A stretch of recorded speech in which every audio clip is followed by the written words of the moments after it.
Hello everyone, welcome to IS Helpdesk. Today we are going to see another part of financial market, that is stock exchange. Before this we have already seen important chapters such as introduction to economy, national income, monetary policy, banking, inflation and some portion of financial market. These are very important for prelims as well as mains. You must watch those videos. Let's see what is stock exchange. Stock exchange एक market place है जहाँ पे securities जैसे bond हो गए, bond फिर जाके stocks को शेयर्स भी कहते हैं, शेयर्स, बॉन्ड, ये यहाँ पे लिस्ट होते हैं। यानी कि कंपनी को जब पैसे की जरूरत पड़ती है वो कंपनी कैपिटल मार्केट से पैसे को रेज करती है। यानी कि आईपीओ जब इशू करती है, आईपीओ हमने ऑलरेडी देखा है कि आईपीओ इशू करती है, यानी इनिशियल पब्लिक ऑफरिंग। जब भी कंपनी को पैसे की जरूरत पड़ती है वो आईपीओ इशू करती है, यानी आईपीओ के थ्रू वो पैसे उठाती है। एक बार आईपीओ के थ्रू पैसे उठ गया फिर उस शेयर को क्या कर दिया जाता है, सेकेंडरी मार्केट में उसको लिस्ट कर दिया जाता है। सेकेंडरी मार्केट यानी कि स्टॉक एक्सचेंज। एक बार ये लिस्ट हो गया उसके बाद फिर क्या होता है, यहाँ पे फिर ट्रेडिंग चालू होती है। ट्रेडिंग किस तरीके से चालू होती है? ट्रेडिंग ऐसे चालू होती है कि कंपनी यहाँ पे लिस्ट कर दी है, फिर उसके बाद जो भी इन्वेस्टर ने पैसे लगाए हैं, जैसे मान लीजिए 1 लाख इन्वेस्टर ने उस शेयर को खरीदा है, सारे लोगों का शेयर यहाँ पे इन्वेस्टेड है, यानी स्टॉक एक्सचेंज में वो लिस्ट हो गया।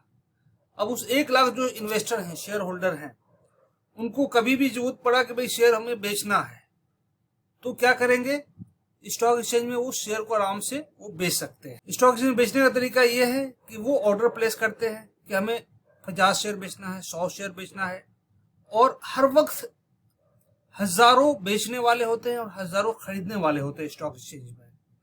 तो कुछ लोग यहाँ से ऑर्डर प्लेस करते हैं सेल का, और एट द सेम टाइम बहुत सारे लोग ऐसे होते हैं जो बाई का ऑर्डर प्लेस किए होते हैं कि उन्हें शेयर खरीदना होता है। यानी खरीद बेच मार्केट में जानते हैं हम कि खरीद बेच होता रहता है, तो वही कंसेप्ट यहाँ पे यूज होता है कि ये बेचने वाले बहुत सारे लोग हैं मार्केट में। जब सब्जी मंडी में जाते हैं, आलू प्याज बैगन बेचने वाले होते हैं, खरीदने वाले बहुत सारे होते हैं। उसी तरीके से स्टॉक एक्सचेंज में भी बेचने वाले बहुत होते हैं, खरीदने वाले बहुत होते हैं। इनको बेचना है, बहुत सारे लोग खरीदने के लाइन में रहते हैं, जैसे उनको शेयर्स उनके हिसाब से मिलता है वो खरीद लेते हैं। तो स्टॉक एक्सचेंज हम देखते हैं कि यहाँ पे शेयर्स को खरीदे बेचे जाते हैं। कंपनीज पैसे एक बार उठाने के बाद, रेस करने के बाद आईपीओ के थ्रू वो लिस्ट कर देते हैं स्टॉक एक्सचेंज में। उसके बाद इन्वेस्टर उसको खरीद बेच करते हैं। Features of stock exchange. Stock exchange के कुछ फीचर्स होते हैं कि हर कोई जो भी जाएगा वो स्टॉक एक्सचेंज में लिस्ट अपने शेयर को नहीं कर सकता। उसे कुछ क्राइटेरियाज होते हैं, कुछ कंडीशंस होते हैं, शर्त होती हैं, लिस्टिंग रिक्वायरमेंट होती हैं। कंपनी को कुछ क्राइटेरियाज को फुलफिल करनी होती हैं। क्राइटेरियाज क्या है? मिनिमम पेड अप कैपिटल होना चाहिए, एक साइज होता है पेड अप कैपिटल का, यानी जितने भी पैसे शेयर होल्डर्स ने उसको आईपीओ के थ्रू दिया है, कितने अमाउंट है, एक अमाउंट उसमें देखा जाता है, पेड अप कैपिटल देखी जाती है। पेड अप कैपिटल वो क्राइटेरिया है कि ये शेयर मार्केट में कभी भी लिस्ट होना है तो पेड अप कैपिटल देखा जाएगा कि कितना पेड अप कैपिटल हुआ है, यानी कितने कैपिटल मिला है, कितने पैसे मार्केट से आपको मिले हैं आईपीओ के थ्रू। जब आईपीओ ने अपने पैसे रेज किए थे पहला बार कि मुझे पैसे जो थे, पब्लिक ने पैसे दिया, उसे आईपीओ कहते हैं। तो आईपीओ के थ्रू आपको कितने पैसे मिले हैं वो पेड अप कैपिटल कहलाता है। वो क्राइटेरिया देखी जाती है, उसका मिनिमम एक क्राइटेरिया फिक्स होता है। प्रॉफिट कितनी है कंपनी की वो भी देखी जाती है। अब कोई कंपनी लॉस में जा रही है, ठीक है, या उतनी प्रॉफिट नहीं है कि उसको शेयर मार्केट में उसको लिस्ट किया जा सके, तो प्रॉफिटेबिलिटी भी बहुत इंपॉर्टेंट फैक्टर है। देखा जाता है कि भाई शेयर मार्केट में इसे लिस्ट करना चाहिए, नहीं करना चाहिए। शेयर होल्डर्स के बेस देखे जाते हैं कि सफिशिएंट शेयर होल्डर हैं या नहीं है। फिर उसके बाद मार्केट कैपिटलाइजेशन देखा जाता है कि एम कैप क्या है। मार्केट कैपिटलाइजेशन एक बहुत अच्छी कंसेप्ट है जिसको हम, और इंटरेस्टिंग कंसेप्ट भी है जिसको हम डिटेल में समझेंगे आगे चल के, मार्केट कैपिटलाइजेशन। तो मार्केट कैपिटलाइजेशन देखी जाती है, साथ में कॉर्पोरेट गवर्नेंस देखी जाती है, डिस्क्लोजर एंड रिपोर्टिंग देखी जाती है, किस तरीके से डिस्क्लोज करती है कंपनी अपने जो डिसीजन लेती है उसको किस तरीके से डिस्क्लोज करती है, ट्रांसपेरेंसी, अकाउंटेबिलिटी देखा जाता है। तो कई चीजें देखी जाती हैं कि शेयर मार्केट में लिस्टिंग होना है, नहीं होना है, किसी कंपनी को वो क्राइटेरियाज फुलफिल कर रही हैं, नहीं कर रही हैं, तो लिस्टिंग रिक्वायरमेंट देखी जाती है स्टॉक एक्सचेंज के through. Second feature stock exchange का है वो है ट्रेडिंग प्लेटफॉर्म, यानी कि स्टॉक एक्सचेंज एक प्लेटफॉर्म देती है जहां से शेयर्स को खरीदे और बेचे जाते हैं, यानी कि एक फ्लोर देती है या इलेक्ट्रॉनिक प्लेटफॉर्म देती है जहां से इन्वेस्टर शेयर्स को खरीदते हैं और उसको वो फिर बेचते हैं। पहले जमाने में जब इलेक्ट्रॉनिक प्लेटफॉर्म नहीं था, जब कंप्यूटराइजेशन का जमाना नहीं था, तो लोग एक जगह इकट्ठा होते थे, जैसे दलाल स्ट्रीट है मुंबई में, बॉम्बे में, वहाँ लोग इकट्ठा होते थे, वहाँ बोली लगती थी, खरीदने वाले बोली लगाते थे, बेचने वाले बोली लगाते थे। लेकिन जब से इलेक्ट्रॉनिक प्लेटफॉर्म आया है तो वहाँ पे एक इलेक्ट्रॉनिक सॉफ्टवेयर बनाया गया है, जैसे बॉम्बे स्टॉक एक्सचेंज हुआ, वहाँ पे एक सॉफ्टवेयर बनाया हुआ है। उस सॉफ्टवेयर को जो ब्रोकर्स हैं, जो दलाल्स हैं, वो खरीदते हैं, मतलब वो सॉफ्टवेयर में वो अपने शेयर्स को ट्रेड करते हैं अपने क्लाइंट्स के लिए। क्लाइंट डायरेक्ट ट्रेड नहीं करता है, ब्रोकर के थ्रू ट्रेड करता है। वो ब्रोकर बीएसई में जाते हैं, बॉम्बे स्टॉक एक्सचेंज में, और जाकर वो ट्रेड करते हैं इलेक्ट्रॉनिक प्लेटफॉर्म के थ्रू। इलेक्ट्रॉनिक प्लेटफॉर्म का सबसे बड़ा फायदा है कि यहाँ पर ट्रांसपेरेंसी होती है, कितना शेयर बढ़ा है, कितना घटा है, कभी भी एक क्लिक से देखा जा सकता है। Stock exchanges price discovery provide करती हैं। ये बड़ा इंटरेस्टिंग कंसेप्ट है, प्राइस डिस्कवरी। प्राइस डिस्कवरी कैसे होता है? प्राइस डिस्कवरी यूं होता है कि एक शेयर है, एक शेयर का दाम मान लीजिए 10 रुपए है। 10 रुपए में बहुत सारे लोग इसमें बेचने वाले होंगे, सेल करने वाले होंगे, और बहुत सारे लोग खरीदने वाले होते हैं। ज्यादा बेचने वाला हो गया, कम खरीदने वाला हो गया, तो शेयर के दाम घटेगा, यानी कि लोग आनंद फानन में जब चीजों को बेचते हैं तो दाम घटता है। ज्यादा खरीदने वाले होंगे, कम बेचने वाला होगा, तो शेयर का प्राइस बढ़ेगा, यानी क्योंकि खरीदा ज्यादा, डिमांड ज्यादा है शेयर की, तो इस हिसाब से वो शेयर बढ़ता है, घटता है। यानी कि खरीदारी, बेचना, डिमांड, सप्लाई, इसी को कहते हैं कि कितना डिमांड है, किस हिसाब से सप्लाई हो रहा है, उसी हिसाब से दाम घटता बढ़ता है। तो प्राइस डिस्कवरी होती है। शेयर का दाम 10 रुपया है आज के डेट में, कल ज्यादा डिमांड बढ़ा वो 12 रुपये चला गया, और डिमांड बढ़ा वो 15 रुपये चला गया। इस हिसाब से वो शेयर का दाम बढ़ता घटता है। नेक्स्ट है settlement and clearing. Settlement and clearing का मतलब यह होता है कि जब भी शेयर्स खरीदे बेचे जाते हैं, वो एक सेटलमेंट उनका डेट होता है। पहले था T+, यानी आज बेचा और 2 दिन बाद अकाउंट में उसके पैसे आ गए। लेकिन अभी जो साइकिल है T+1 है, जिसको T+1 कहते हैं, T+1, T+2।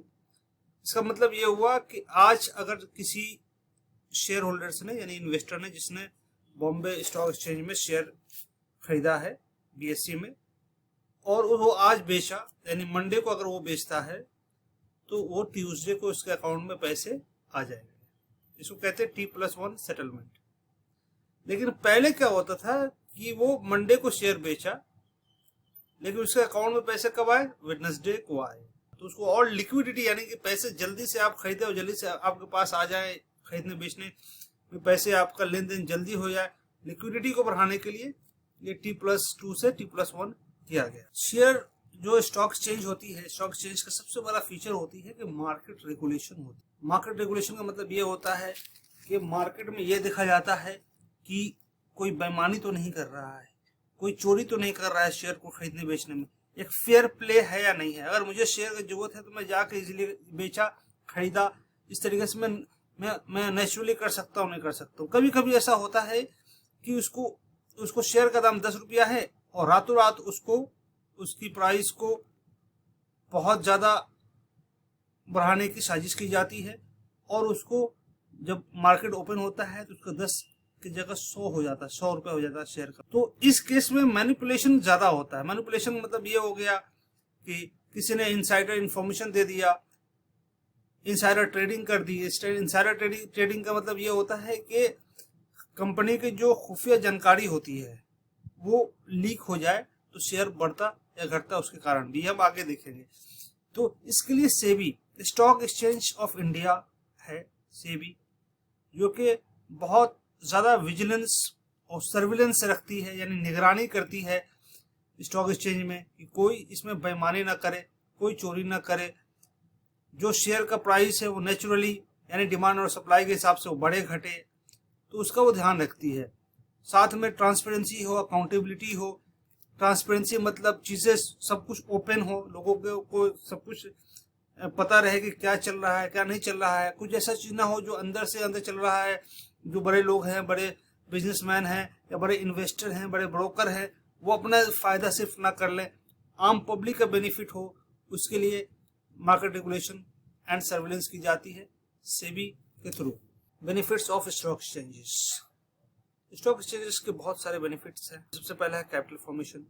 जब भी कंपनी को जरूरत पड़ती है पैसे की तो आईपीओ लॉन्च करता है। आईपीओ लॉन्च करने के बाद वो शेयर्स को स्टॉक मार्केट में, स्टॉक एक्सचेंज में लिस्ट करता है। सेकंड है इकोनॉमिक बैरोमीटर। स्टॉक एक्सचेंज को इकोनॉमी का बैरोमीटर कहा जाता है। बैरोमीटर क्या होता है? जो हवा को माप। अगर किसी इकोनॉमी को जानना है कि इकोनॉमी परफॉर्म कर रही है तो उसके स्टॉक एक्सचेंज से हम उसको देखते हैं। अगर स्टॉक एक्सचेंज अच्छा है, यानी स्टॉक एक्सचेंज ऊपर की तरफ जा रही है, उसका वैल्यूएशन ऊपर की तरफ जा रहा है, सेंसेक्स हो, निफ्टी हो, ये सब बाद में समझेंगे। अगर ये ऊपर की तरफ जा रही है तो हम ये समझते हैं कि इकोनॉमी अच्छा कर रही है, इकोनॉमी का परफॉर्मेंस अच्छा है। लेकिन वही वो अगर डाउन हो जाती है, स्टॉक एक्सचेंज का परफॉर्मेंस, इंडिसेस का परफॉर्मेंस, निफ्टी और सेंसेक्स का परफॉर्मेंस, तो इसका मतलब ये होता है कि इकोनॉमी डाउन जा रही है। निफ्टी सेंसेक्स हम बहुत डिटेल में समझेंगे आगे जाके। डाइवर्सिफिकेशन। स्टॉक एक्सचेंज एक डाइवर्सिफिकेशन का मौका देती है इन्वेस्टर को। यानी इन्वेस्टर अगर चाहे तो अपने शेयर्स, उसके पास अगर 10,000 रुपए हैं तो उस 10,000 रुपए में वो अलग अलग शेयर्स में इन्वेस्ट कर सकता है। वो चाहे तो रिलायंस का शेयर ले ले थोड़ा, वो चाहे तो टाटा का शेयर ले ले, अडानी का शेयर ले ले, बिरला का शेयर ले ले। तो उसके पास बहुत सारे ऑप्शंस होते हैं। ना सिर्फ शेयर्स, वो बॉन्ड भी खरीद सकता है, बेच सकता है। तो डाइवर्सिफिकेशन का मौका मिलता है और वो अपने शेयर्स को, सिक्योरिटीज को डाइवर्सिफाई कर लेते हैं। नेक्स्ट है लिक्विडिटी। यानी कभी भी आप शेयर को खरीदते हैं तो T+1 ऑलरेडी हमने देखा है कि आप एक दिन में उसको बेच सकते हैं, तो आपको तुरंत पैसे आ जाते हैं, तो लिक्विडिटी का मौका मिलता है। Mobilisation of saving. जब हमारे पास पैसे या तो हम अनवाड़ी में रखे, घर में रखे, या हम शेयर मार्केट में इन्वेस्ट कर दें। अगर हमने स्टॉक एक्सचेंज में उसको लगा दिया, पैसे शेयर्स में इन्वेस्ट कर दिए, तो उस सेविंग को कंपनी यूज करती है और उसको अपने ग्रोथ के लिए लगाती है। ओवरऑल इकोनॉमी के ग्रोथ में वो फायदा करती है। स्टॉक एक्सचेंज जो है वो फॉरेन इन्वेस्टमेंट को भी अट्रैक्ट करती है। यानी स्टॉक एक्सचेंज अगर अच्छा परफॉर्म कर रहा है, शेयर्स बढ़ रहे हैं, लगातार इंक्रीज कर रहे हैं, तो फॉरेन इन्वेस्टर भी आते हैं। इसको FII कहते हैं, फॉरेन इंस्टीट्यूशनल इन्वेस्टर्स, FII आते हैं।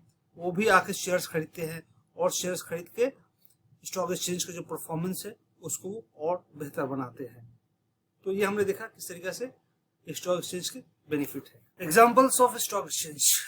स्टॉक एक्सचेंज के कुछ एग्जांपल हम देखते हैं, जैसे कि BSE इंडिया का सबसे पुराना स्टॉक एक्सचेंज है। यानी आजादी से पहले, इंडियन नेशनल कांग्रेस INC के फॉर्मेशन से पहले भी ये BSE आ चुकी थी। यानी 1875 में आई और इंडियन नेशनल कांग्रेस कब आया? 1885 में आया। 1885 में INC का फॉर्मेशन हुआ। लेकिन उससे पहले भी 1875 में BSE आ चुकी थी, बॉम्बे स्टॉक एक्सचेंज आ चुकी थी। NSE बहुत बाद में आया, यानी 1992 में नेशनल स्टॉक एक्सचेंज आया। तो दो है इंडिया में, BSE और NSE। यूनाइटेड स्टेट्स में हम देखते हैं, US में, कि NYSE है, न्यूयॉर्क स्टॉक एक्सचेंज। नैस्डैक है जो कि टेक्नोलॉजी और ग्रोथ ऑफ स्टॉक में स्पेशलाइज करती है। यूरोप में लंदन स्टॉक एक्सचेंज है, यूरोनेक्स्ट है।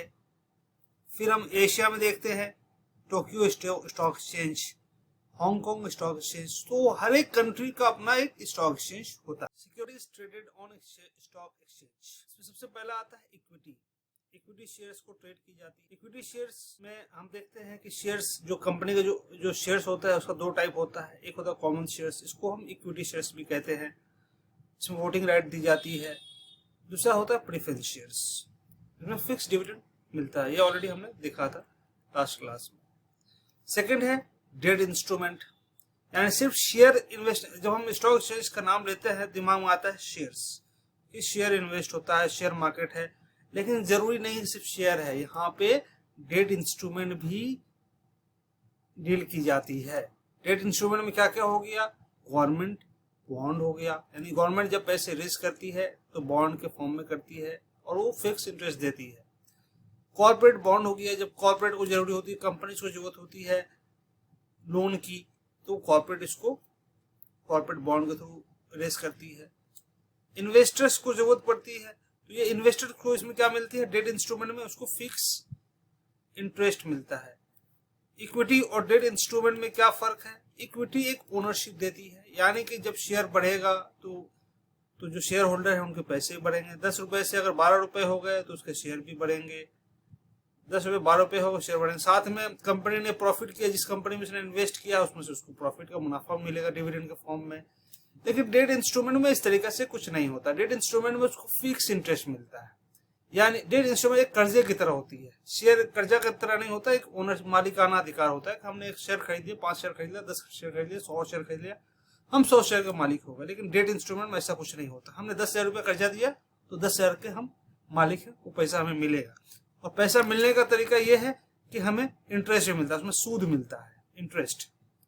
डेट इंस्ट्रूमेंट में इंटरेस्ट दी जाती है। तो ये हुआ डेट इंस्ट्रूमेंट, जहां पे फिक्स इंटरेस्ट मिलता है उसका प्रिंसिपल अमाउंट के अलावा। तीसरा सबसे इंटरेस्टिंग और इम्पोर्टेंट फैक्टर है डेरिवेटिव्स। डेरिवेटिव बहुत कंफ्यूजिंग है, लोगों को समझ में नहीं आता है कि डेरिवेटिव होता क्या है।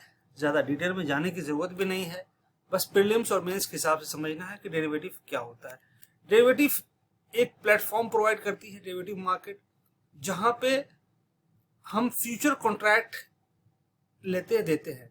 शेयर्स में क्या होता है, शेयर मार्केट में क्या होता है कि हमें आज जरूरत पड़ा शेयर को खरीदने के लिए, हमने 2 शेयर खरीदा, 5 शेयर खरीदा, 10 शेयर खरीदा। कल जरूरत पड़ा बेचने के लिए, हमने 2 बेच दिया, 5 बेच दिया, 10 बेच दिया। इस तरीके से वहां चलता है। लेकिन डेरिवेटिव में ऐसा नहीं चलता, इसमें लॉट चलता है। इसमें 1000 शेयर का एक लॉट होता है, 2000 शेयर का लॉट होता है, 300 शेयर का लॉट होता है, इस तरीके से लॉट होता है। नंबर 1।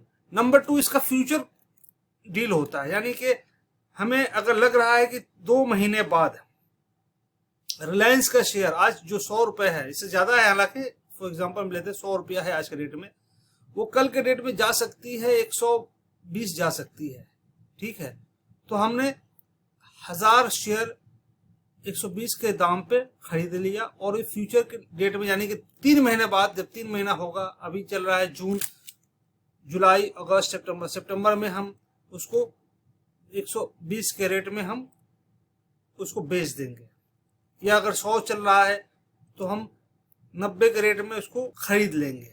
यानी खरीदने वाले कम रेट लगाते हैं, उनको लगता है कि शेयर का दाम 90 रुपये चला जाएगा 2 महीना बाद, तो 90 रुपये में वो बोली लगा देते हैं कि 1000 शेयर हम खरीदेंगे।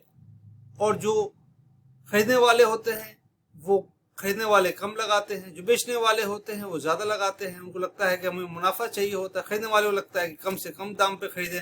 तो इस तरीके से लोग बोली लगाते हैं। तो एक डेरिवेटिव मार्केट का फंक्शन है, फीचर है कि एक फिक्स रेट लगाई जाती है, इसमें बोली लगाई जाती है कि हमें कितने दाम पे खरीदना है।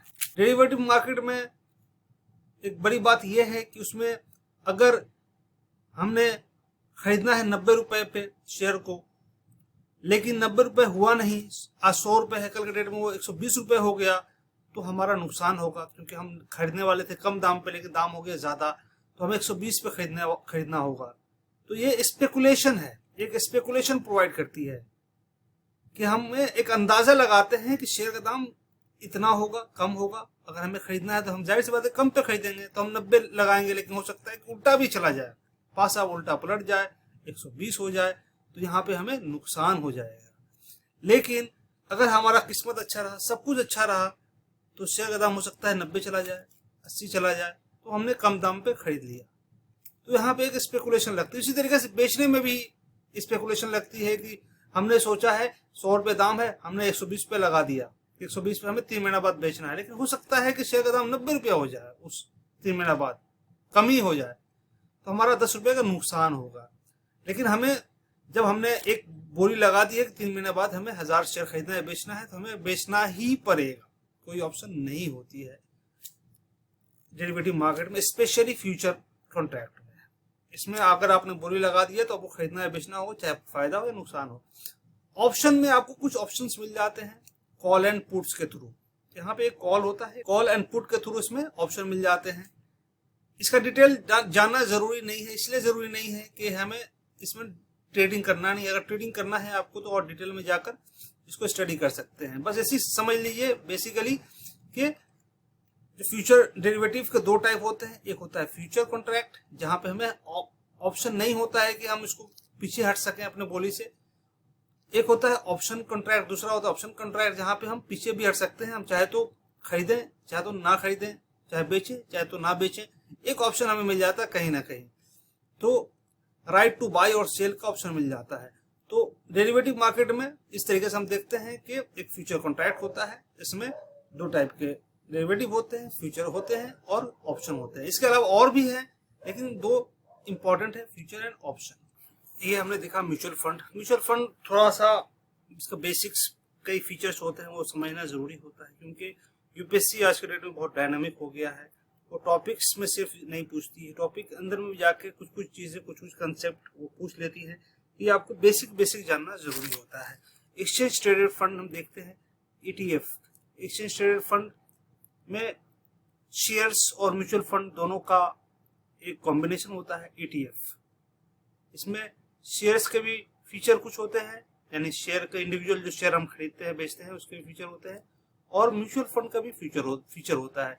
दोनों को मिलाकर हम जो फीचर होता है वो होता है ETF का, एक्सचेंज ट्रेडेड फंड का। एक बहुत इंटरेस्टिंग कंसेप्ट है जिसको बहुत सारे लोग यूं ही जानना चाहते हैं कि ETF में बहुत सारे कमोडिटीज होते हैं, इसमें डाइवर्सिफिकेशन ज्यादा होता है। जैसे कि इसमें स्टॉक होते हैं, स्टॉक यानी शेयर्स होते हैं, शेयर है। फिर इसमें डेट होता है ETF में। देयर आफ्टर ETF में कमोडिटीज होते हैं, कमोडिटीज जैसे गोल्ड ETF हो गया, आपने सुना होगा गोल्ड ETF, सोना का ETF भी होता है। तो शेयर्स, डेट, गोल्ड सभी होते हैं। ETF शेयर्स की तरह किस तरीके से होते हैं? इस तरीके से होते हैं कि आप ETF को शेयर्स की तरह, शेयर्स में कैसे होता है, इंट्राडे ट्रेडिंग होता है, डेली आप खरीद बेच सकते हो। तो आप ETF को भी डेली खरीद बेच सकते हो, लेकिन म्यूचुअल फंड को डेली खरीद बेच नहीं सकते। क्यों? क्योंकि उसमें एक लॉक इन पीरियड होता है। जैसे क्लोज एंडेड फंड होता है म्यूचुअल फंड में, ओपन एंडेड फंड होता है। क्लोज एंडेड फंड का एक टाइम होता है कि आप 3 साल बाद आप उसमें से उसको, मतलब 3 साल बाद उसमें से पैसे विथड्रॉ कर पाएंगे। जैसे कि मैंने म्यूचुअल फंड लिया, क्लोज एंडेड फंड लिया, तो 3 साल बाद ही उसमें से निकाल पाएंगे। उससे पहले निकालेंगे तो बहुत सारे पैसे कट जाते हैं, उसका बेनिफिट नहीं मिलता। जैसे टैक्स का बेनिफिट है वो नहीं मिलता है। लेकिन ETF में इस तरीके से कुछ भी नहीं होता। ETF में डेली खरीदिए, डेली बेचिए, शेयर्स की तरह खरीदिए, शेयर्स की तरह बेचिए, इस तरीके से हम कर सकते हैं। ट्रेडिंग फैसिलिटी मिलती है इसमें। ETF का एक और अगला बेनिफिट यह है कि इसमें जो एक्सपेंस रेशियो है, यानी एक्सपेंसेस बहुत कम होते हैं म्यूचुअल फंड के मुकाबले में। म्यूचुअल फंड में बहुत सारी फंड मैनेजमेंट का एक अपना एक्सपेंस होता है, एक्सपेंडिचर होता है। ETF में कम होता है कंपैरेटिवली म्यूचुअल फंड के। अगला बेनिफिट है ETF का, एक्सचेंज ट्रेडेड फंड का, कि इसमें रेगुलर अपडेट दी जाती है। ये इतना आपका ETF का वैल्यू हुआ, इतना नहीं हुआ। म्यूचुअल फंड में एक टाइम होता है, एक गैप होता है, उसके बाद बताई जाती है। कि ETF में रेगुलर अपडेट दी जाती है, यानी ट्रांसपेरेंसी ज्यादा होता है इसमें। ETF में शेयर्स, जो शेयर्स, बॉन्ड या गोल्ड एक बास्केट में रख दिए जाते हैं। शेयर्स होता है, इसमें बॉन्ड होता है, उसमें गोल्ड भी होता है। म्यूचुअल फंड में गोल्ड नहीं होता है, शेयर्स और बॉन्ड होता है, लेकिन इसमें गोल्ड भी शामिल कर लिया गया। यानी कमोडिटीज भी होते हैं इसमें। गोल्ड के अलावा और भी कमोडिटीज हो सकते हैं। एक एग्जांपल तौर पे हमने गोल्ड लिया है, तो शेयर्स, बॉन्ड, गोल्ड होते हैं। तो इसमें जो ETFs के जो टाइप होते हैं वो अलग अलग होते हैं। एक सिर्फ शेयर्स का ETF होता है, एक होता है सिर्फ बॉन्ड का ETF होता है, एक होता है कि कमोडिटीज का ETF होता है, यानी कि गोल्ड का ETF होता है, एक होता है ETF तीनों का होता है मिलाकर। अगला होता है कि एक पर्टिकुलर सेक्टर को टारगेट की जाती है ETF में, जैसे टेक्नोलॉजी हो गया, हेल्थ हो गया, एनर्जी हो गया, या म्यूचुअल फंड में भी होता है। इंटरनेशनल ETF होते हैं, थीमेटिक ETF होते हैं। थीमेटिक मतलब उनको क्लीन एनर्जी, यानी कि आज के डेट में ग्लोबल वार्मिंग का जमाना है, इसमें बहुत सारा जो कंपनीज ETF में ट्रेड करती हैं वो क्लीन एनर्जी फंड भी बनाई है। क्लीन एनर्जी को प्रमोट करना है तो क्लीन एनर्जी फंड बनाया जाए। जो कंपनी इन्वायरमेंट को बचाने के लिए क्लीन, जैसे जो व्हीकल पे जो बैटरी रिक्शा है उसकी कंपनी होती है, उसमें अगर इन्वेस्ट किया गया तो क्लीन एनर्जी कहलाएगा। वो कंपनी है जो कि पॉल्यूशन को कम करने के लिए इनिशिएटिव लिया है, तो उसमें इन्वेस्ट करना, तो उसमें भी इन्वेस्ट की जाती है। तो थीमेटिक फंड में अलग अलग एरिया को, सेक्टर को, थीम को सिलेक्ट किया जाता है, clean energy, artificial intelligence, blockchain, तो इसको कहते हैं थीमेटिक इन्वेस्टमेंट। ये म्यूचुअल फंड में भी होता है। तो हमने देखा म्यूचुअल फंड, फिर देखा ETF, अगला है रीट्स। ये भी एक इम्पोर्टेंट कंसेप्ट है। यहाँ पर रियल एस्टेट यानी बिल्डिंग्स, रियल एस्टेट में जो भी चीजें आती हैं सब चीज को कवर करती है। उसका अपना एक वैल्यू होता है, एक अपना प्राइस होता है, और वो प्राइस घटता या बढ़ता है, यानी रियल एस्टेट को ये ट्रैक करती है रीट्स। की players in stock market. Stock market में सबसे जो अहम प्लेयर है वो है SEBI, security exchange board of India, exchange board of India. इसका फंक्शन क्या है? इसका फंक्शन है कि ये स्टॉक मार्केट की निगरानी करती है, इसका देखभाल करती है। वो ये देखती है कि इसमें कोई फ्रॉड ना हो, लोग जो है लोगों का पैसा सेव रहे, और उसमें जो ग्रोथ है वो सिस्टमेटिकली हो, नेचुरल हो। जो सेबी की फॉर्मेशन हुई थी वो हर्षद मेहता केस, हर्षद मेहता केस बहुत इंपॉर्टेंट केस है। इस बैकग्राउंड में इसकी फॉर्मेशन हुई थी। इसमें हर्षद मेहता ने क्या किया था कि इसने आर्टिफिशियली जो शेयर का प्राइस है उसको बढ़ाया था। उसने बैंक के रिसीट को यूज किया था, और इसके थ्रू उसने क्या किया था, उस पैसे को, रिसीट को यूज करके शेयर मार्केट में लगाया था, और शेयर प्राइस को आर्टिफिशियली बढ़ाया था। यानी 10 रुपए आज है, उसने क्या किया कि इसको इन्फ्लेट करवाया, शेयर प्राइस को 20 रुपए करवाया, 100 रुपए करवाया, 1000 रुपए करवाया, 5000 रुपए करवाया। इस तरीके से जब होता है, ये जब केस होता है, इसको कहते हैं बबल, कहते हैं मार्केट बबल। यानी कि प्राइस बहुत, असल प्राइस बहुत कम है, लेकिन इसको जबरदस्ती आर्टिफिशियली इसको प्राइस को बढ़ाकर बहुत ज्यादा कर दिया जाए। जब बबल का केस होता है तो यानी कि जिसने पैसे लगाए हैं, आज मैंने एक शेयर को 100 रुपए में खरीदा, कल किसी और ने इसको 1000 रुपए में खरीदा, लेकिन जब बबल बस्ट होती है, बबल का मतलब ये होता है बुलबुला पानी का हम देखते हैं, बुलबुला निकलता है और ऊपर निकल के बस्ट हो जाता है।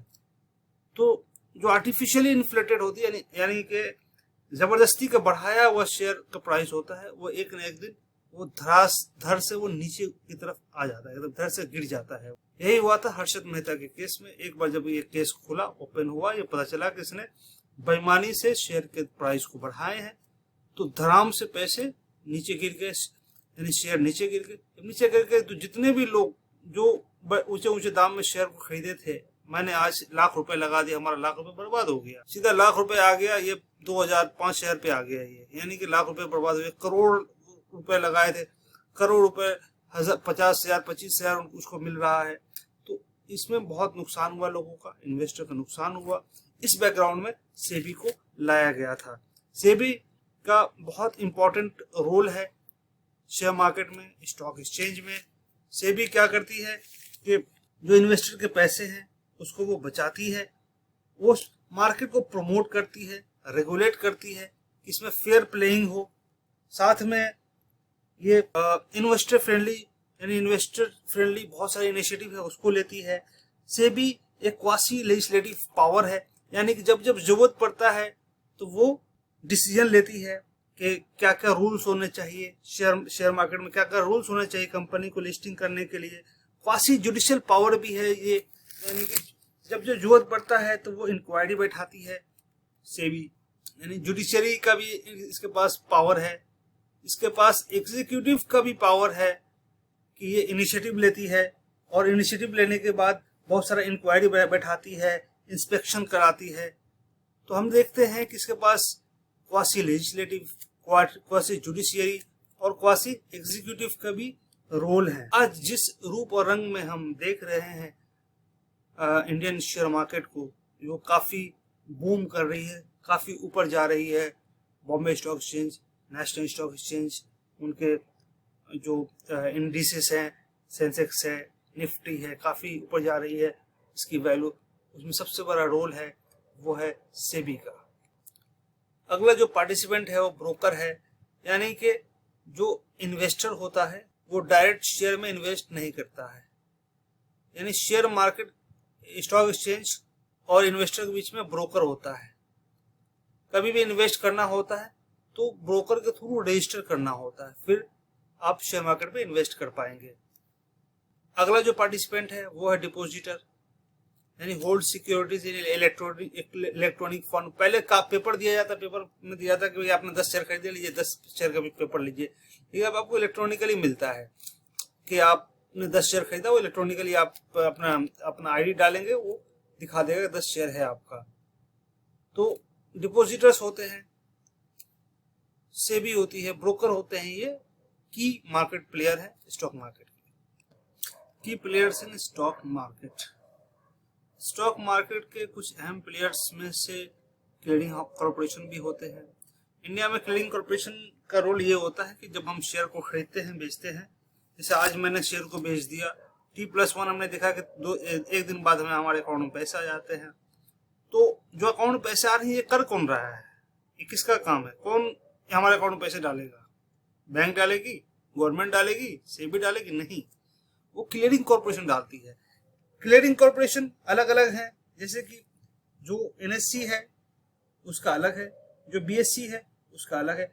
NSE का जो क्लीयरिंग कॉर्पोरेशन है वो NSCL है, जिसको कहते हैं national security clearing corporation limited.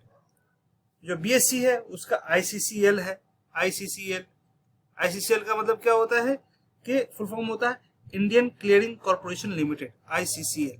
ये याद होना चाहिए आपको कि NSE का कौन है, BSE का कौन है। नेक्स्ट जो प्लेयर होता है वो होता है लिस्टेड कंपनी।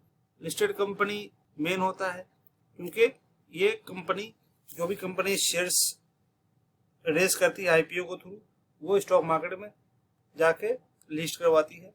तो ये इंपॉर्टेंट प्लेयर हो गए, ये ऑलरेडी हमने देखा है कि कंपनी किस तरीके से लिस्ट कराती है।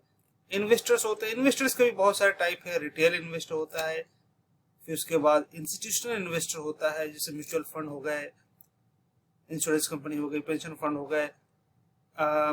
फॉरेन इंस्टीट्यूशनल इन्वेस्टर भी होते हैं जो फॉरेन से आते हैं शेयर मार्केट में इन्वेस्ट करने के लिए इंडिया का, या इंडियन कंपनी बाहर में जाती है। तो इस तरीके से हम देखते हैं की players. Indices of stock exchange. Stock exchange का अपना इंडिसेस होता है। इंडिसेस का मतलब होता है कि एक स्टैटिस्टिकल मेजर होता है इंडिसेस, जिसमें हम ओवरऑल परफॉर्मेंस को देखते हैं और उसके हिसाब से हम डिसाइड करते हैं कि कौन कंपनी को उस इंडिसेस में शामिल किया जाता है। ये टेक्निकल मीनिंग। आइए सिंप्लीफाई करते हैं इंडिसेस को। इंडिसेस में हम देखते हैं इसका जो सिलेक्शन प्रोसेस है, इसका फीचर जो है वो सबसे पहला है मार्केट कैपिटलाइजेशन। मार्केट कैपिटलाइजेशन समझ गए तो इंडिसेस समझ जाएंगे। वेरी सिंपल है। मार्केट कैपिटलाइजेशन का मतलब ये होता है कि टोटल, जैसे मान लेते हैं रिलायंस का टोटल शेयर, ऐसे तो बहुत ज्यादा है लेकिन टोटल शेयर मान लेते हैं 1000 इसका शेयर है। शेयर टोटल शेयर 1000 है, शेयर प्राइस नहीं, शेयर्स। एक एक शेयर को गिनेंगे तो 1000 शेयर है और एक एक शेयर का दाम है 10 रुपए। तो रिलायंस का जो मार्केट कैपिटलाइजेशन हो गया वो कितना हो गया, 100 रुपए हो गया। 100 रुपीज मार्केट कैपिटलाइजेशन हो गया, इसी को कहते हैं। तो जो इंडिया में बहुत सारे जो इंडिसेस हैं, जैसे कि सेंसेक्स है, निफ्टी है। सेंसेक्स में टॉप 30 कंपनीज को रखे जाते हैं जिसके जो मार्केट कैपिटलाइजेशन बहुत हाई होती है, जैसे जिसमें से रिलायंस है, टाटा है, वो लार्ज मार्केट कैप में आती है। और बहुत सारे जो कंपनीज हैं जो मिड कैप में आते हैं, large cap, mid cap, small cap आते हैं। मिड कैप में आती है ग्लोबल एविएशन, इंडिगो आता है। स्मॉल कैप में सुजलोन एनर्जी आती है। तो सारा हम मार्केट कैपिटलाइजेशन के हिसाब से देखते हैं, इसके हिसाब से देखते हैं। 100 रुपए, 90 रुपए, 80 रुपए, जितना जितना होगा उसके हिसाब से वो डिसाइड होता है कि वो किस में आएगा, लार्ज में आएगा, मीडियम में आएगा या स्मॉल कैप में आएगा। सेंसेक्स में टॉप 30 कंपनीज को यहाँ पे देखा जा सकता है। टॉप 30 कंपनी में जैसे HDFC हो गया, और इसकी जो मार्केट कैपिटलाइजेशन है वो ये है 11,53,129। सेकंड आता है RIL, रिलायंस इंडस्ट्रीज लिमिटेड, इसकी वैल्यू है इसी तरीके से L&T, ITC, TCS, SBI। आगे हम देखते हैं कि बहुत सारी कंपनी है जो टॉप 30 कंपनी है, उनके जो मार्केट कैपिटलाइजेशन है वो यहाँ पे दिया हुआ है इस पोर्शन में। तो इस हिसाब से जो जितने भी कंपनीज है, टॉप 30 जो कंपनी है वो मार्केट कैपिटलाइजेशन के हिसाब से उनको लिस्ट किया जाता है सेंसेक्स में।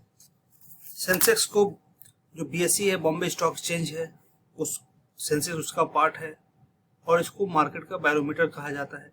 यानी कि अगर ये टॉप 30 कंपनीज की प्राइस ऊपर गए, इसका मतलब ये है कि जितने भी बॉम्बे स्टॉक एक्सचेंज में कंपनीज हैं उन सब के प्राइस, मैक्सिमम के प्राइस वो ऊपर रहेंगे। यानी कि ये टॉप 30 कंपनी एक थर्मोमीटर का काम करती है, वो बताती है कि मार्केट का सेंटिमेंट क्या है, मार्केट ऊपर जाएगी, मार्केट नीचे जाएगी।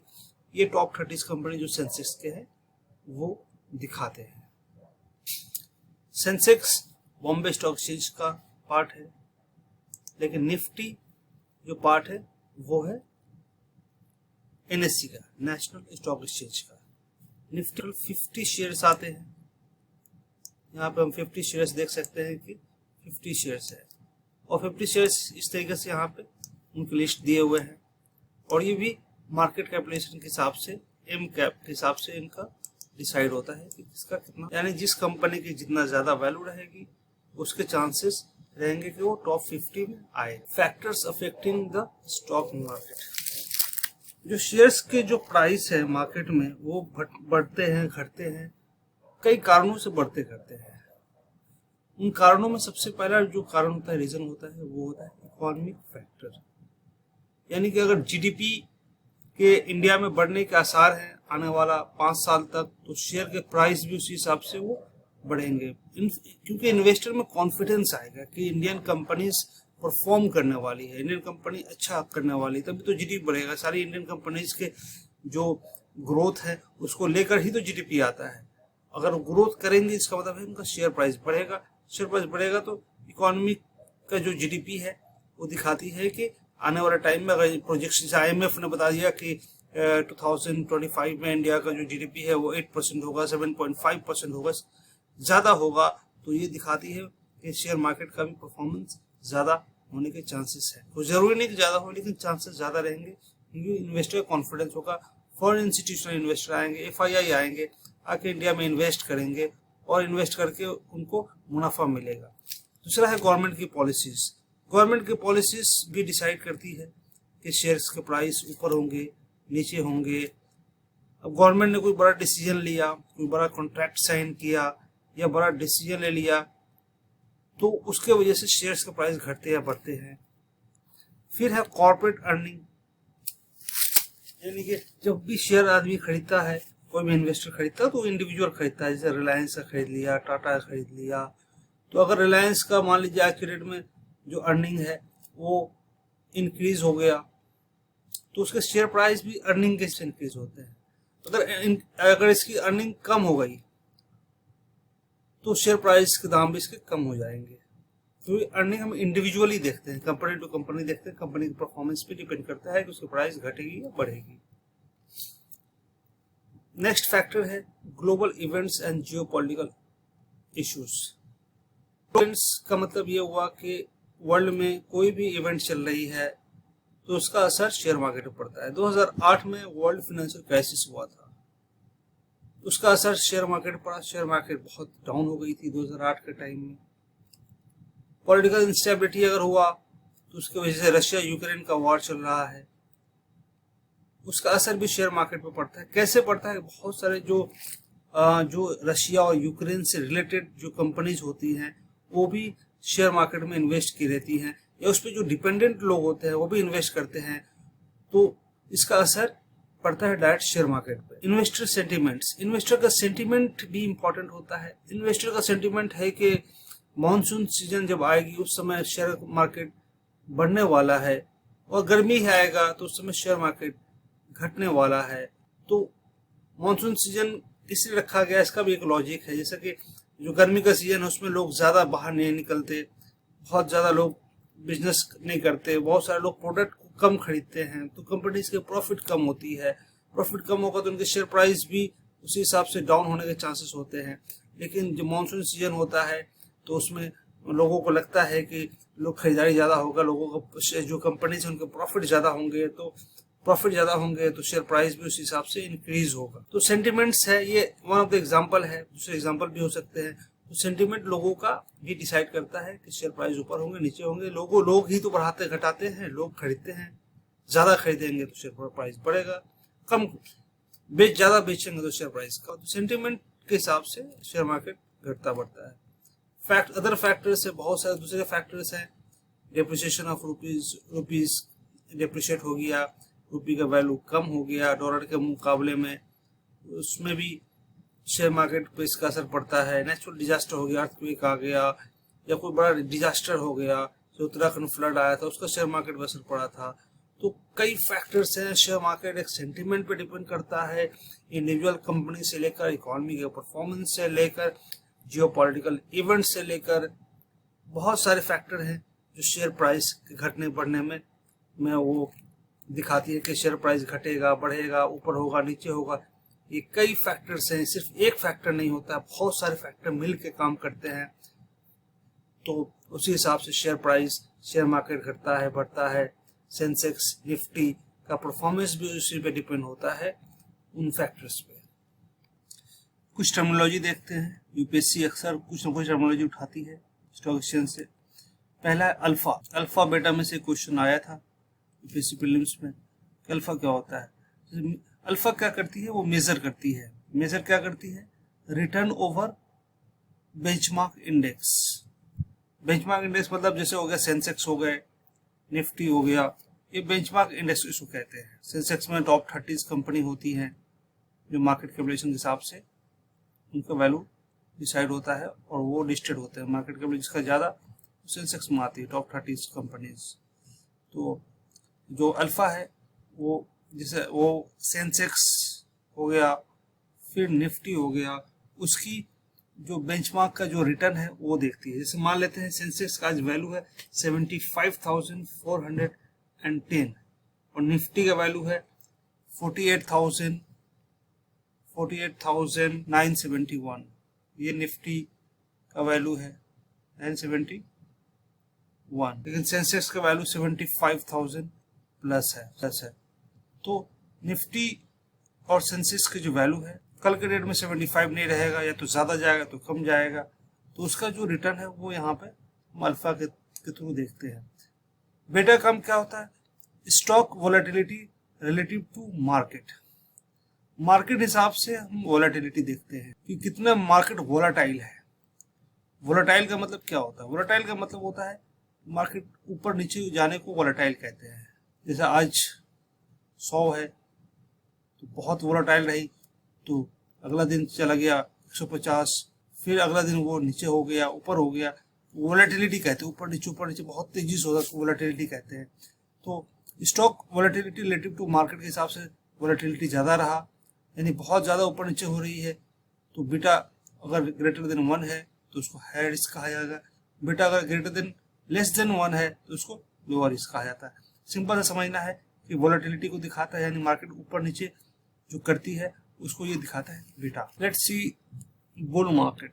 बुल मार्केट का मतलब होता है कि मार्केट ऊपर जाने वाली है, जो इन्वेस्टर है उनका सेंटीमेंट है कि मार्केट कल के डेट में ऊपर जाने वाली है। बुल जो होता है सांड, उसका सीड ऊपर की तरफ उठता है, इसलिए उसको सिंबलाइज किया गया है बुल मार्केट, यानी मार्केट ऑप्टिमिस्ट है, जो इन्वेस्टर है ऑप्टिमिस्ट है कि मार्केट उठने वाली। Bull market.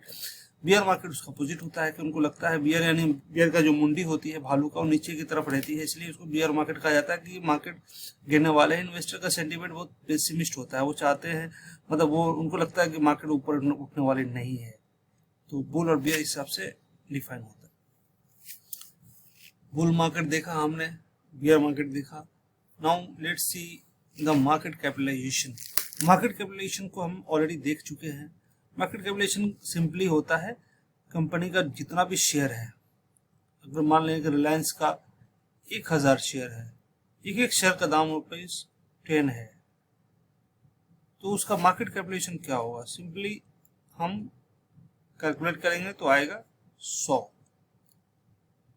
रुपये मार्केट कैप है रिलायंस का, M cap. Market cap simply यही होता है। मार्केट कैप के हिसाब से हम देखते हैं कि blue chip stock, mid cap stock, small cap stock, आप कहीं ना कहीं सुनते होंगे अगर आपने सीरियसली न्यूज़पेपर पढ़ा है, स्पेशली इकोनॉमिक सेक्शन वाले, तो उसमें ब्लू चिप, मिड कैप और स्मॉल कैप दिखाता है। ब्लू चिप का मतलब ये होता है कि जिसकी मार्केट कैपिटलाइजेशन सबसे ज्यादा रहेगी वो ब्लू चिप में आएगी। जैसे सेंसेक्स में ब्लू चिप कंपनीज लिस्टेड होते हैं, जिसमें टॉप 30 जो कंपनी होते हैं सेंसेक्स में, वो मार्केट कैपिटलाइजेशन हिसाब से डिसाइड होते हैं, total share by share price. जिसकी मार्केट कैपिटलाइजेशन सबसे ज्यादा है और तो वो टॉप 30 में उनको लिया जाता है, 30 जिसके ज्यादा है उनको लिए जाते हैं सेंसेक्स में।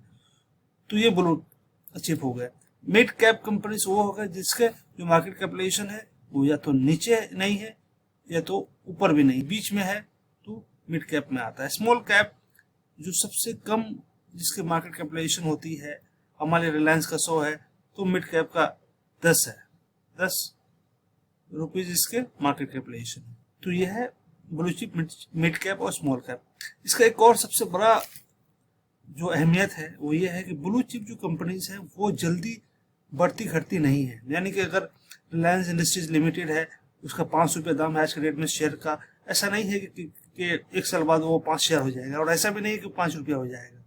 बहुत तेजी से घटता नहीं है, बहुत तेजी से गिरता नहीं है, धीरे धीरे बढ़ता है, धीरे धीरे घटता है, यानी कि स्टेबिलिटी होती है, ज्यादा रिस्क नहीं होता बाकी के मुकाबले। स्मॉल कैप बहुत तेजी से बढ़ता है, बहुत तेजी से घटता है, तो इसमें रिस्क भी ज्यादा होता है लेकिन रिटर्न भी ज्यादा। नेक्स्ट हम देखते हैं राइट इशू। राइट इशू का मतलब होता है company offers existing share holders new share at discount. जो ऑलरेडी कंपनीज के शेयर होल्डर्स हैं उसको वो शेयर देती है, डिस्काउंट पे देती है उसी शेयर होल्डर्स को, उसको कहते हैं, या तो देखिए 2 तरीका है, एक तो वो डिविडेंड देती है, प्रॉफिट के तौर पे देती है शेयर होल्डर्स को, अगर प्रॉफिट हो गया तो उसको शेयर को बांट देती है, अगर प्रॉफिट नहीं देती है तो वो राइट इशू कर देती है, यानी कि आपको पैसे हम नहीं देने, हम आपको शेयर दे देते हैं उसी पैसे का, राइट इशू हो गया। बोनस हो गया free additional shares to existing shareholder increasing share account, यानी कि जो एग्जिस्टिंग जो शेयर होल्डर्स है, ऑलरेडी जो शेयर होल्डर उनको फ्री में बाकी कुछ शेयर्स उनको बांट दिए, बोनस शेयर हो गए। डीमेट अकाउंट क्या होगा, जब भी आप शेयर मार्केट में इन्वेस्ट करना चाहते हैं तो बिना डीमेट अकाउंट के आप इन्वेस्ट नहीं कर पाएंगे, तो वो शेयर मार्केट में इन्वेस्ट करने के लिए इलेक्ट्रॉनिक फॉर्म में डीमेट अकाउंट की जरूरत है। Next let's see settlement and clearing. Settlement का मतलब होता है कि जब भी हम शेयर को खरीदते हैं, बेचते हैं, तो उसका एक सेटलमेंट होता है कि हमारे अकाउंट में जो पैसे आते हैं वो एक सेटलमेंट एजेंसी करती है, जो कि हमने ऑलरेडी देखा हुआ है। डिपोजिटरी, हमारे पास जो शेयर होते हैं, हमने शेयर खरीद लिया तो शेयर क्या हम घर में लेके आते हैं? नहीं लेके आते हैं, वो एक कंपनीज होती हैं जो उसको होल्ड करती है, जैसे NSDL हो गई, CDSL हो गई, वो इनको इलेक्ट्रॉनिकली होल्ड करती हैं। इनकी रिस्पॉन्सिबिलिटी होता है कि वो इसको संभाल के रखे इलेक्ट्रॉनिक ये भी हो सकता है कि हमने 10 शेयर खरीदे, कल 5 शेयर दिखाए, लेकिन ये जिम्मेदारी NSDL की है, CDSL की है, इसको संभाल के रखें आपके शेयर को और आप के नाम पे रखें। ब्रोकर्स यानी इंटरमीडिएरीज होते हैं, बीच में होते हैं शेयर जो होल्डर होते हैं और जो स्टॉक मार्केट होती है, स्टॉक एक्सचेंज होती है, उसके बीच का ये रोल निभाते हैं। स्टॉक एक्सचेंज, इन्वेस्टर्स और स्टॉक एक्सचेंज के बीच का जो रोल होता है वो ब्रोकर्स निभाते हैं। डायरेक्ट आप स्टॉक एक्सचेंज में इन्वेस्ट नहीं कर सकते, ब्रोकर के थ्रू जाना होता है। शॉर्ट सेलिंग, बिना शेयर के शेयर को बेच देना शॉर्ट सेलिंग कहलाता है, यानी शेयर नहीं है आपके पास, शेयर आपने है ही नहीं, खरीदा ही नहीं है और उसको बेच दिया, ये शॉर्ट सेलिंग पोजीशन होता है जो कि इंट्राडे ट्रेडिंग पे लोग करते हैं। इसमें बेनिफिट भी होता है, लॉस भी होता है, हाईली स्पेकुलेटिव वे है शेयर का। सेटलमेंट साइकिल, जब भी हम शेयर को बेचते हैं, खरीदते हैं, जब शेयर बेचते हैं तो T+1 डे, यानी आज हमने उसको बेचा, कल के डेट में हमारे अकाउंट में पैसा आ जाता है, वो T+1 होता है settlement cycle. Ask offer, seller price, जो सेलर का जो प्राइस होता है, यानी सेलर कहता है कि हम 110 रुपये में शेयर को बेचेंगे, वो होता है आस्क प्राइस। बिड प्राइस का मतलब होता है बायर्स का जो स्टॉक होता है, यानी बायर जिस प्राइस में खरीदना चाहता है। बायर चाहता है कि हम 100 रुपये में ही खरीदना चाहेंगे, तो कहेंगे बिड प्राइस। शेयर जो सेलर का होता है वो होता है आस्क ऑफर प्राइस। वोलेटिलिटी का मतलब होता है फ्लक्चुएशन। शेयर मार्केट आज बहुत वोलेटाइल रहा है, इसका मतलब कि बहुत फ्लक्चुएशन रहा, बहुत ऊपर नीचे, प्लस माइनस काफी ज्यादा होता रहा। ऊपर गया फिर नीचे आया, फिर ऊपर गया फिर नीचे आया, उसको वोलेटिलिटी कहते हैं। बड़ा रिस्की होता है। जब वोलेटिलिटी होती है तो मतलब शेयर में जो लोग इंटरनेट ट्रेड करते हैं उनके लिए बड़ा रिस्की होता है। उनको लॉस बहुत ज्यादा होता है या प्रॉफिट भी बहुत ज्यादा होता है। यानी इंटरडे कहते हैं एक दिन में जो ट्रेडिंग करते हैं, आज ही किया आज ही बेच दिया, वो इंटरडे ट्रेडिंग। इल्ड वो होता है ओवरऑल मुनाफे को कहते हैं इल्ड। आज हमने 100 रुपए लगाए, एक साल बाद हमारा पैसा 120 रुपए हो गए, तो इसका यील्ड कितना हो गया? 20% हो गया, उसी को यील्ड कहते हैं। आर्बिट्रेज का मतलब होता है एक डिफरेंस होता है। आर्बिट्रेज एक अच्छा कंसेप्ट है, यूपीएससी प्रीलिम्स में भी आ सकता है कि हमने 100 रुपया में शेयर को खरीदा और किसी और मार्केट में उसको बेच दिया 110 रुपए। 10 रुपए जो हुआ हमारा आर्बिट्रेज बेनिफिट हुआ। इसको कमोडिटीज के हिसाब से समझते हैं कि हमने कलकत्ता से खरीदा, 100 रुपए का आलू खरीदा और हमने उसको मुंबई में बेच दिया 10 रुपए में। 10 रुपए हमारा मुनाफा हो गया। यानी एक मार्केट से खरीदा, दूसरे मार्केट को बेच दिया और उसका जो मुनाफा हुआ वो होता है arbitrage benefit, difference of price across the market. Intraday trading with in the same day, daily उसी रोज खरीदना बेचना शेयर्स को, वो होता है इंट्राडे ट्रेडिंग। डे ऑर्डर का मतलब होता है कि उसका जो शेयर का जो order valid until trading day ends, दिन का खात्मा तक डे ऑर्डर होता है। लिक्विडिटी का मतलब होता है ease of quickly selling stocks. आप इजिली शेयर्स को खरीद सकते हैं, कभी बेच सकते हैं, तो ये लिक्विडिटी होती है, मतलब इजिली आप उसको खरीद बेच सकते हैं। Primary market reform. Primary market reform में बहुत सारे इनिशिएटिव लिए गए हैं, जिसमें से पहला है introduction of SEBI, security and exchange board of India, जो कि 1988 में स्टैब्लिश हुई थी, लेकिन इसको स्टैट्यूटरी पावर यानी कि लॉ ये बना और लॉ के तहत सेबी एज एन इंस्टीट्यूशन बना 1992 में। सेबी ने आईपीओ का लिए रेगुलेशन बनाया, बुक बिल्डिंग प्रोसेस आया। बुक बिल्डिंग प्रोसेस के थ्रू जो आईपीओ का दिस मेथड प्राइसिंग आईपीओ का जो प्राइसिंग होती है कि किस प्राइस पे आईपीओ को लॉन्च किया जाए। इनिशियल पब्लिक ऑफरिंग, यानी जब भी कंपनी को मार्केट से पैसे उठाने होते हैं तो आईपीओ लॉन्च करती है, तो उसके लिए एक बुक बिल्डिंग प्रोसेस होता है कि क्या प्राइसिंग होना चाहिए, कितना प्राइस रखना चाहिए, 350 रुपये रखना चाहिए पर शेयर का, 550 रखना चाहिए, तो बुक बिल्डिंग प्रोसेस होता है। जैसे टीसीएस हो गए, वो आईपीओ उन्होंने लॉन्च किया तो उसका कितना प्राइस होना चाहिए, किस हिसाब से उसका डिसीजन होना चाहिए, वो बुक बिल्डिंग प्राइस प्रोसेस से ये मतलब ये रिफॉर्म लाया गया, बुक बिल्डिंग प्रोसेस लाया गया। क्वालिफाइड इंस्टीट्यूशनल प्लेसमेंट लाया गया QIP। इसने हेल्प किया जो लिस्टेड कंपनी है उनको शेयर कैपिटल रेज करने में हेल्प किया। जैसे डोमेस्टिक इंडिया या फॉरेन कंट्री में उनको अगर पैसे की जरूरत है, शेयर कैपिटल की जरूरत है, तो क्वालिफाइड इंस्टीट्यूशनल प्लेसमेंट QIP के थ्रू उनको पैसे मिले। जैसे HDFC, कोटक महिंद्रा को QIP के थ्रू उनको सक्सेसफुली अपने अमाउंट को यानी कैपिटल को, पैसे की रिक्वायरमेंट को रेस करने में हेल्प। अगला सबसे इम्पोर्टेंट प्राइमरी मार्केट जो रिफॉर्म लाया गया वो है इलेक्ट्रॉनिक आईपीओ। पहले आईपीओ पेपर पे दिए जाते थे, अभी इलेक्ट्रॉनिकली जो रिटेल इन्वेस्टर्स हैं वो पार्टिसिपेट कर सकते हैं आईपीओ के प्रोसेस में। आईपीओ का प्रोसेस बस यही होता है कि 310 में रिलायंस इंडस्ट्रीज ने आईपीओ निकाले और उस आईपीओ सब जितने भी शेयर होल्डर्स है सब अपने अपने बोली लगाते हैं, खरीदते हैं, कोई 10 शेयर, कोई 20 शेयर, कोई 50 शेयर, कोई 100 शेयर, इस रेट में। तो उसको ऑनलाइन खरीदने का एक सिस्टम लाया गया। इसके लिए यूपीआई सिस्टम लाया गया कि यूपीआई के थ्रू आप इसको पेमेंट कर सकते हैं। एसबास सिस्टम लाया गया, application supported bye blocked amount, यानी कि इन्वेस्टर ने इन्वेस्ट कर दिए शेयर, उसने खरीद लिए, लेकिन उसको शेयर अलॉट नहीं हुआ। आईपीओ में तुरंत अलॉट नहीं होता है कितने शेयर के। हमने डिमांड किया है कि RIL का, रिलायंस इंडस्ट्रीज लिमिटेड का, हम 1000 शेयर खरीदेंगे और हम उसके लिए हमने 5 लाख रुपए दिए हैं। लेकिन असल में ये हो सकता है कि RIL हम मुझे 1000 की जगह 500 शेयर दे, 1000 शेयर हमें दे ही नहीं वो, तो पैसे फिर वापस मुझे रिफंड मिलेंगे। बहुत झमेला होता है कि कब रिफंड देना है, कब रिफंड नहीं देना है। तो इसलिए जब भी हम शेयर खरीदते हैं IPO में, वो पैसा कंपनी को डायरेक्ट नहीं जाती है, वो ब्लॉक होती है। तब तक ब्लॉक होती है जब तक मुझे शेयर ना मिल जाएगी, कितना शेयर मुझे कंपनी दे रही है। तो ये होती है ASBA, application supported by block account. Now let's see secondary market.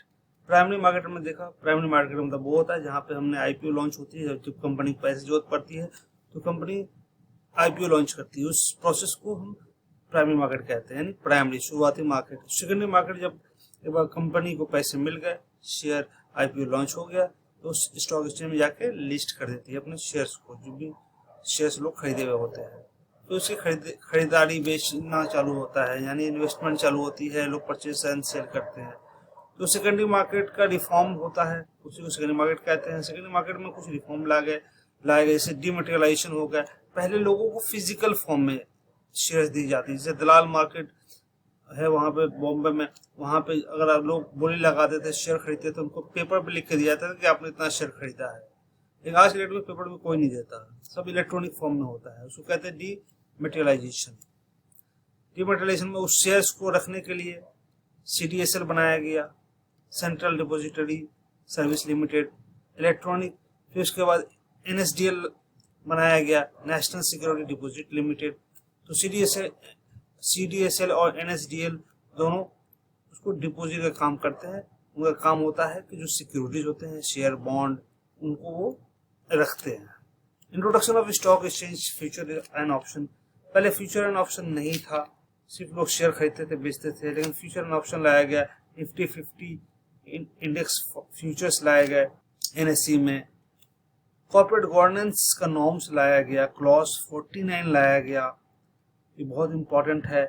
In the listing of mandating companies to follow strict governance standard, बहुत सारे उनको रूल्स एंड रेगुलेशन लाए गए। जैसे कि फॉर एग्जांपल के तौर पे जो भी उनके बोर्ड ऑफ डायरेक्टर होंगे वो इंडिपेंडेंट होंगे, इंडिपेंडेंट बोर्ड ऑफ डायरेक्टर होंगे, ऑडिट कमिटीज होंगी, ताकि वो financial reporting time to time सही तरीके से करती रहे।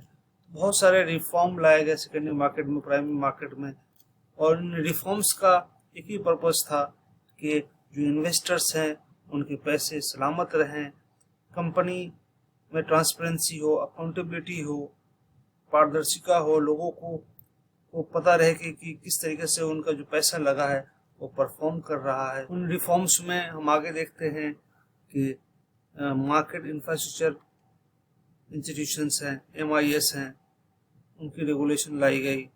NSE BSE है, उनको स्ट्रिक्ट रेगुलेशन के तहत उनको काम करना होता है। एल्गोरिथम ट्रेडिंग रेगुलेशन लाए गए। फिर investor protection and education fund लाए गए, ताकि इन्वेस्टर्स है उनको एजुकेट किया जाए, उनको अवेयर किया जाए कि उनके पैसे किस तरीके से ग्रो करेंगे, किस तरीके से प्रोटेक्टेड रहेंगे। With this we complete our class on financial market. In our coming classes we will start with the public finance. Under this we will cover taxation, fiscal policy, subsidies. These are very important for prelims as well as mains, so we will start them shortly. If you like our video, please like, share and subscribe. If you have any question, please don't hesitate to ask. If you have any doubts regarding the class, you can ask. We will arrange the call also on your demand if needed. Thank you very much.